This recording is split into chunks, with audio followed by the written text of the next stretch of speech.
तर coordinate geometry, ज्याला मराठीत आपण निर्देशक भूमिती म्हणतो, त्या कोऑर्डिनेट जॉमेट्री अगोदर आपण त्याच्या काही बेसिक कन्सेप्ट बघू. सगळ्यात पहिले आपल्याला माहिती आहे, आपल्याला ग्राफ असणारच आहे 10th स्टँडर्ड मध्ये. आणि कोऑर्डिनेट मीन्स काय, जो पण पॉइंट आपण शो करतो ग्राफवर त्याला म्हणतो आपण कोऑर्डिनेट. आता कोऑर्डिनेट मध्ये दोन पॉइंट असतात, 7 - 3. आता फॉर एक्झाम्पल हे घेतले तर पहिला कोऑर्डिनेट हा कंपल्सरी असणार आहे एक्स ऍक्सिस वरचा, सेकंड कोऑर्डिनेट असणार आहे हा वाय ऍक्सिस वरचा. आता हा जो ग्राफ आहे, या ग्राफ मधल्या बेसिक कन्सेप्ट बघा. सगळ्यात पहिले आपल्याला दोन ऍक्सिस असणार, एक हॉरिझॉन्टल ऍक्सिस त्याला एक्स ऍक्सिस म्हणतो, जो व्हर्टिकल ऍक्सिस त्याला वाय ऍक्सिस. हॉरिझॉन्टल ऍक्सिस मध्ये मिडलला जिथे दोघं पॉइंट मीट होतात त्याला म्हणतो आपण झिरो कोऑर्डिनेट.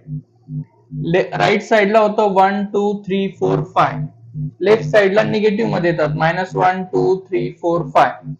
अप्पर साइडला वाय ऍक्सिस मध्ये पॉझिटिव्ह 1 2 3 4 5, निगेटिव्ह साइडला डाउनवर्ड डायरेक्शनला निगेटिव्ह मध्ये -1 2